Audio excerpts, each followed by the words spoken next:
Aquí atrás de mí, la Catedral Metropolitana de la Ciudad de México, un edificio muy importante para nuestra historia. Aquí se coronó Iturbide, por ejemplo. Soy Andrés Emo, bienvenidos a mi canal, y hoy vamos a platicar de la catedral, qué hay abajo de ella, de su arquitectura y de su historia. ¡Vamos!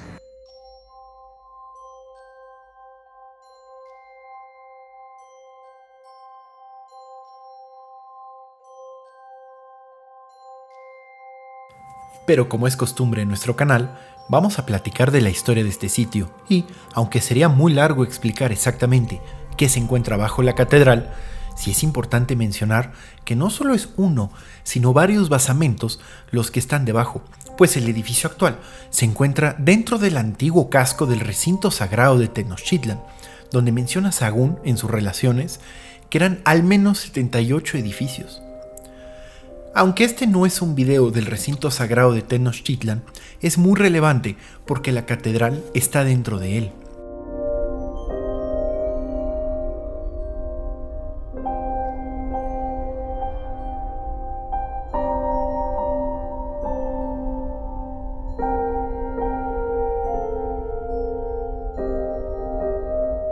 La primera catedral se construyó en 1524. Apenas terminada la etapa más violenta de la conquista militar y caída de Tenochtitlan. Y es que de esta catedral sabemos muy poco, pero es claramente visible en el mapa de Uppsala, que ahora sabemos que es de 1535, bastante más cercano a la caída de Tenochtitlan. Y aquí vale la pena mencionar que en 1534, apenas un año antes de la elaboración del mapa, esta pequeña iglesia primigenia fue elevada a catedral, ya como sede de un obispo que estaría al frente de la diócesis de México, y en 1545 fue elevada a arquidiócesis y la catedral pasó a ser metropolitana. Es decir, aunque era muy pequeña, desde el inicio tuvo una importancia fundamental en la urbanización de la ciudad. Esta catedral primigenia debió ser bastante austera y tenía la peculiaridad de ver al poniente, hacia las llamadas casas de Cortés. Por azares del destino, su fachada se salvó y hoy puede ser visitada muy cerca del Hospital de Jesús, a unas cuadras de la actual catedral.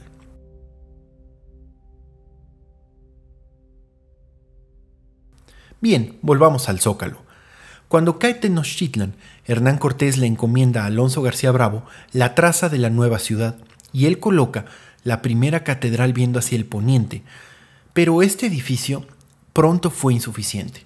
La Ciudad de México, capital de la Nueva España, merecía una catedral mucho más elocuente como centro religioso del nuevo virreinato. Es hacia 1571 que se comienza a construir la catedral que hoy conocemos. Pero, ¿qué hay exactamente abajo de este edificio? Bien, la catedral no está exactamente arriba de uno, sino de los límites de varios basamentos mexicas. Por eso se hunde de forma tan dispareja. Veamos el mapa del recinto sagrado de Tenochtitlan de Ignacio Marquina, donde claramente podemos ver cómo la catedral y el sagrario se encuentran arriba de al menos 4 edificios, entre ellos el templo de Quetzalcóatl y el Tzompantli, o eso se creía cuando se elaboró este mapa, pero derivado de las recientes excavaciones y del descubrimiento del Tzompantli, hemos visto que se encontraba más al noroeste, frente al templo, por lo que no se encuentra exactamente debajo de la catedral. Este último es el esquema más aceptado. Por ahora, y lo que sabemos, es que debajo de la iglesia se encuentra el basamento piramidal conocido como de Tonatiuh, una fracción del juego de pelota de Tenochtitlan, y el templo de Ejecatl.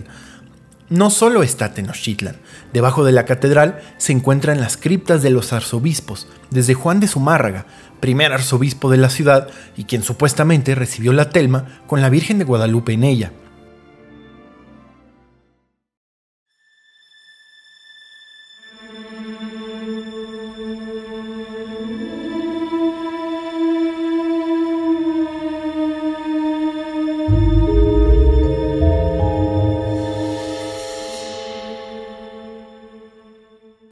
Bueno, una vez que vimos qué hay debajo, vayamos de vuelta a la superficie.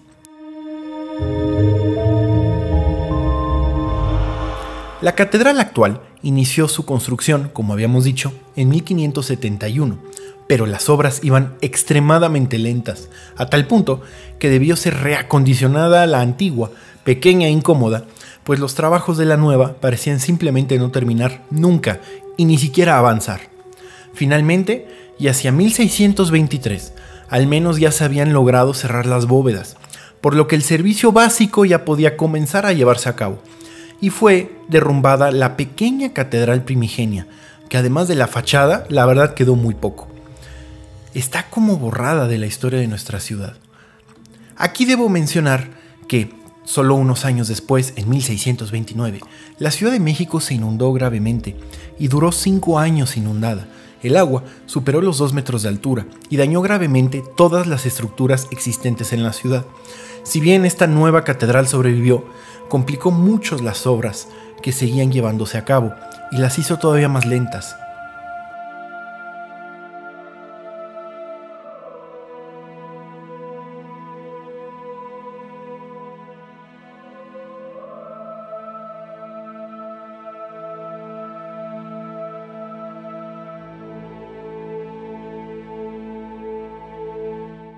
En 1552 se empezaron las gestiones para la nueva catedral, pues la primera ya comenzaba a quedarse pequeña y en realidad entre las inundaciones de la ciudad y la inestabilidad del suelo ya no podía cumplir muy bien su función.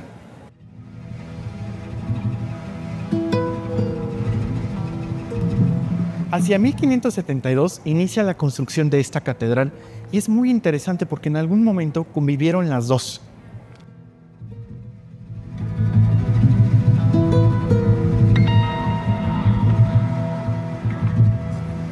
Esta nueva catedral se comenzó a construir del ábside, es decir, de la parte de atrás, pero las obras se demoraron mucho.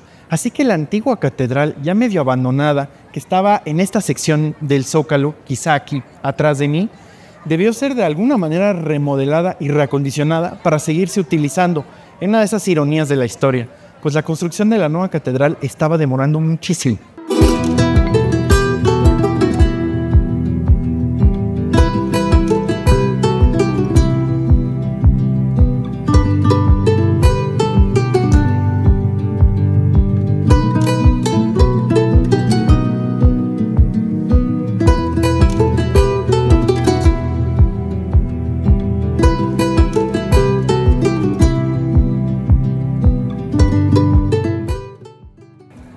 Hacia 1623 ya esta catedral por lo menos se encontraba ya abovedada y podía ser medianamente utilizada y se demuele la anterior.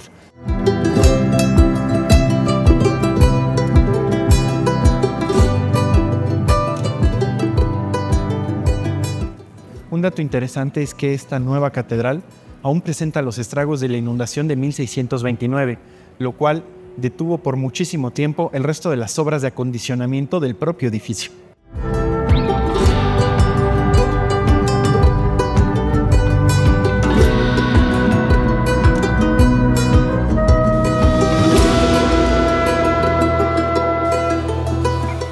Hacia 1667 se lograron finalmente cerrar las bóvedas, y aquí es muy interesante, pues esta catedral cuenta con 3 tipos de bóveda, una combinación relativamente rara. Veamos, en la nave central tenemos una bóveda de lunetas, decorada con molduras de motivos geométricos, que siguen siendo visibles. En las naves laterales, la catedral fue construida con bóveda vaída, que es muy interesante porque se forma a partir de la intersección de una cúpula con un cubo, y las decoraciones que tienen son muy diversas. Finalmente, tenemos también en las capillas laterales la llamada bóveda de arista, muy común en construcciones de tipo románico, y las molduras son en forma de estrella, un detalle bastante interesante.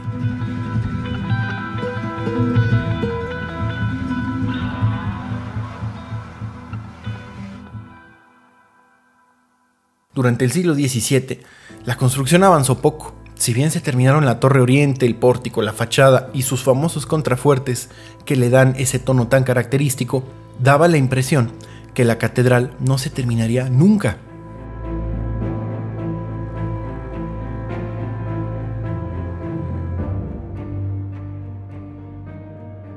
Hacia 1696 se construyó el coro y en 1735 se completó el órgano. Si bien no es el primero que existió, no sabemos nada del original.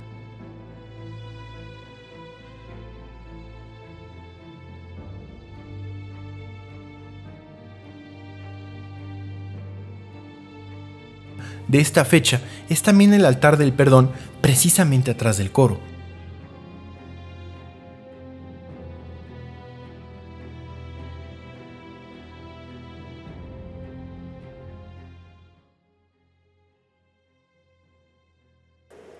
Aquí arriba de mí estaba el fresco que fue destruido por el incendio de 1967 y hacia atrás el retablo mayor, uno de los más impresionantes que hay en México.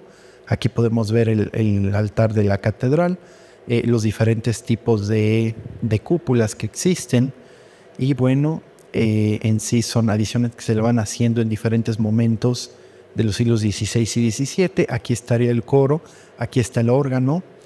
Y lo que es muy impresionante es el desnivel que presenta.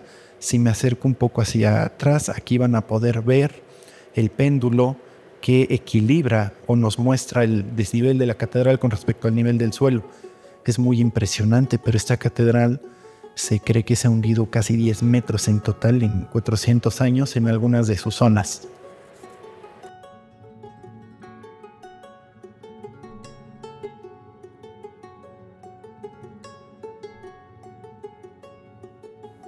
Aquí atrás de mí se encuentra la llamada Capilla de San José, que sería como la tercera contando desde la entrada. Y es muy interesante porque dentro de ella se encuentra el llamado Cristo del Cacao, y es un sobreviviente de la primera catedral.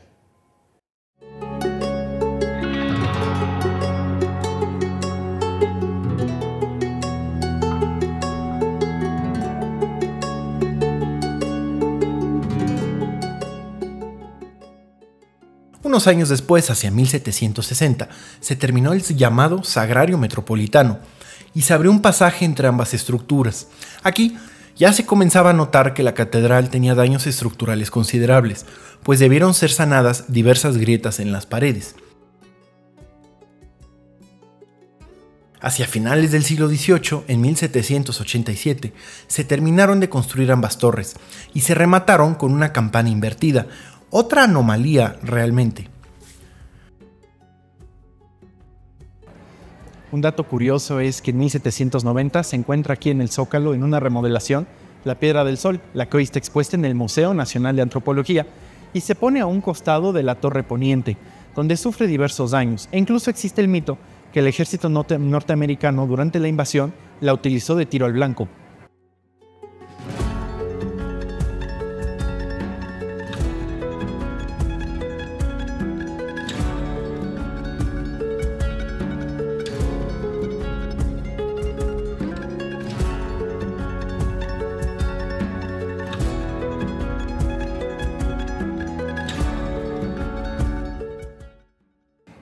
Otro dato curioso de esta catedral es que, aunque los campanarios tienen espacio para 56 campanas, actualmente solo hay 34 por problemas muy serios de estructura y de peso. Además, una de las campanas está castigada, pues mató a su campanero allá en los años 40.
En 1795, finalmente Manuel Tolsá se hizo responsable de finalizar la catedral, remodeló la fachada y construyó una linterna, así llamada, para que entre más luz.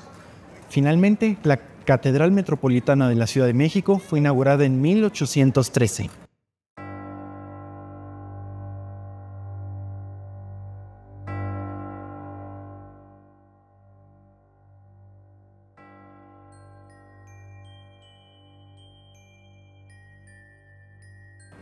Unos pocos años después, consumada ya la independencia de México, aquí se coronó Iturbide, en 1821. Por eso es que también es un edificio que concentra gran parte de nuestra historia.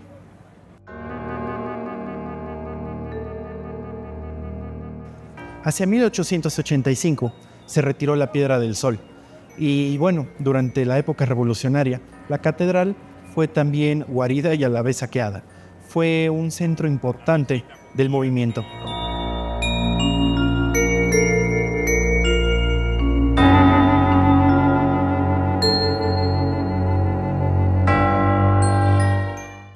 El problema de hundimiento de la Catedral de la Ciudad de México comenzó a ser muy grave hacia 1930 y se comenzó a estabilizar primero por el lado del Sagrario Metropolitano, y aunque se detuvo, la verdad es que entre terremotos, el crecimiento de la ciudad y la inmensa cantidad de agua que se extrajo durante los siguientes años, la comprometió estructuralmente bastante.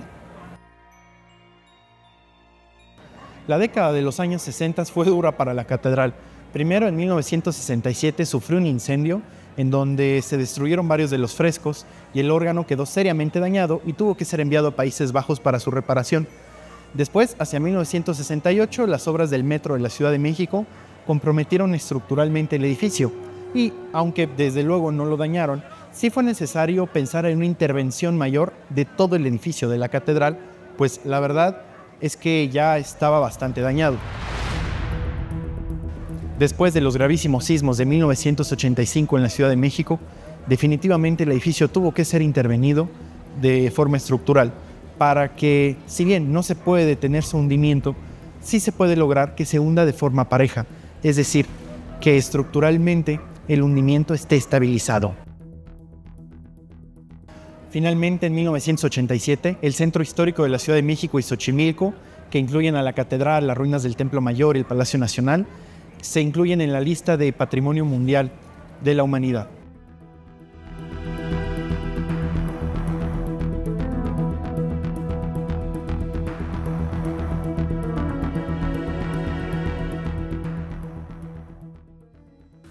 Hoy la catedral es un referente arquitectónico, urbanístico y considerado de hecho el kilómetro cero de muchas carreteras de este país.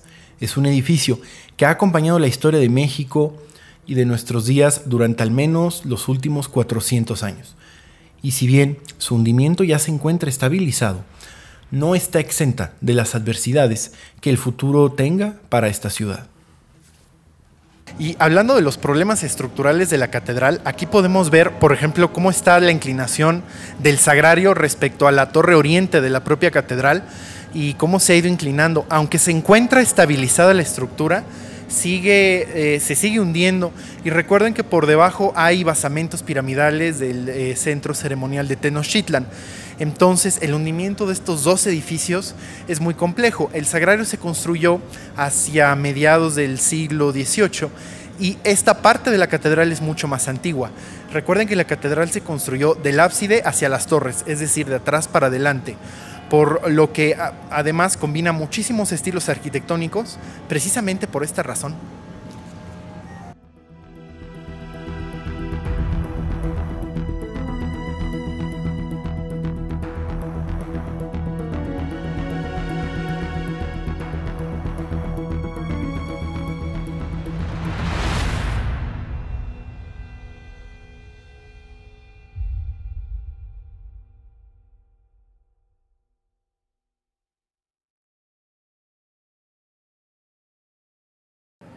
Amigos, soy Andrés Semo, me encuentran en Instagram como @semodron. Recuerden suscribirse al canal, ojalá les haya gustado el video. Muchas gracias, hasta la próxima.